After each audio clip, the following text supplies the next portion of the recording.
Bonjour à toutes et à tous, c'est Angélique pour une nouvelle vidéo. Celle-ci concerne le sujet: existe-t-il un couple pervers narcissique?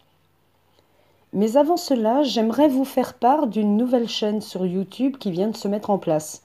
Il s'agit de la chaîne PN Theory. Je vous invite fortement à aller visionner les 4 vidéos qui ont été mises en lecture. Je pense sincèrement que cette chaîne va vous permettre de vous exprimer davantage sur le sujet. Et elle est extrêmement intéressante. Je pense vraiment que la personne qui produit ces vidéos et les autres vidéos qu'elle projette de mettre en place nous apporteront d'autres éléments qui ne sont pas actuellement discutés ailleurs sur les pervers narcissiques. Je compte sur vous pour vous abonner à cette chaîne et n'hésitez pas à lui poser vos questions. N'hésitez pas à lui proposer des thèmes que vous aimeriez aborder. Je vous assure que cette personne peut vous apporter énormément et surtout, croyez-moi, c'est une personne qui connaît extrêmement bien le sujet. Je vous mets donc pour cela le lien en commentaire ainsi que le lien qui s'ouvrira sur ma vidéo en haut à droite. Merci à tous et merci surtout à PN Theory de faire ces vidéos.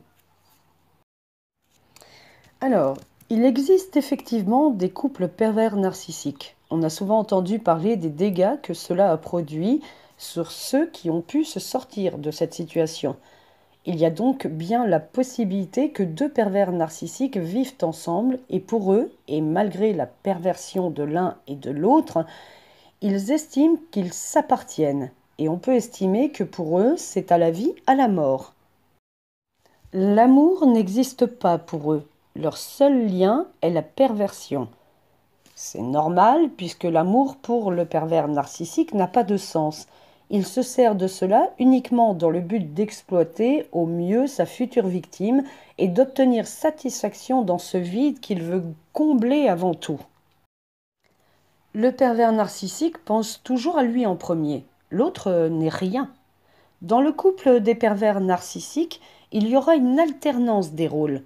Leur place dans le couple n'est pas vraiment définie, c'est-à-dire que la soumission peut être utilisée pour rendre l'autre sadique et dominer le jeu. Pour que la perversion se fasse, chacun identifiera l'autre comme un pervers narcissique, et ce dans le but qu'il y en ait un qui soit défini comme victime consentante et complice de la perversion et de la manipulation commune. Dans le couple pervers narcissique, nous entendons toujours l'un et l'autre dresser un portrait peu flatteur du conjoint. Ils en parlent d'une façon très méprisante. Quand vous leur demandez d'expliquer leur rencontre, ce qui leur a plu chez l'un et l'autre, vous n'aurez pas de récits extraordinaires comme ceux que l'on peut entendre en général dans les couples normaux qui expliquent que leur rencontre fut merveilleuse, que cela a été un coup de foudre au premier regard, etc., etc. Ils parleront de leur rencontre de manière floue, sans détails précis sur le lieu, les conditions et surtout sans aucune émotion. Ce qui n'est pas étonnant car leur rencontre n'a été faite et mise en place uniquement que sur la base de leurs défauts, leurs faiblesses et de leur fragilité psychologique, ainsi que de leur propre peur de la solitude. Comme précisé dans mes autres vidéos, les pervers narcissiques ont peur de la séparation, de l'abandon, du rejet, et par conséquent, ils jouent à cela l'un et l'autre sans cesse. Toutes ces violences sont la base de leur couple. Si l'un des pervers narcissiques a une situation, que ce soit professionnelle ou financière, plus valorisante que l'autre, c'est un moyen de pression supplémentaire et encore plus violent puisqu'il va utiliser ce moyen de pression pour dominer l'autre encore plus facilement. Sachant qu'il a le pouvoir financier, il sait qu'il a l'autre à sa merci. Et il n'hésitera pas à le crier haut et fort devant une assistance telle que la famille, les amis, les collègues. Il fera état de tous les cadeaux qu'il a pu le faire, de ces cadeaux qu'il pourra reprendre s'il en a l'envie puisqu'il a ce pouvoir financier et donc mettra en avant cette toute-puissance. Mais dans le couple pervers narcissique, la victime va se défendre d'une manière ou d'une autre. Elle va se rebeller et s'opposer à l'autre, contrairement à un couple normal où la victime ne réagira pas face à ce rabaissement et à cette violence.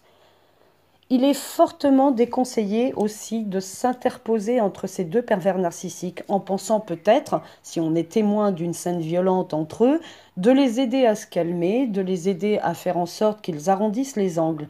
Car vous allez vite vous retrouver dans un déchaînement de violence verbale à votre encontre, hein, de manigance de la part des deux individus pour vous détruire puisque vous aurez osé vous interposer. Et cela consolidera leur relation, d'autant plus qu'ils auront une personne sur qui ils vont pouvoir s'en donner à cœur joie. Voilà pour cette vidéo, j'ai fait un petit condensé sur les couples pervers narcissiques. J'espère avoir répondu à la personne qui m'en avait fait la demande. En attendant, je vous souhaite à tous beaucoup de bonnes choses. Portez-vous bien et faites très attention à vous. Et je vous dis à bientôt.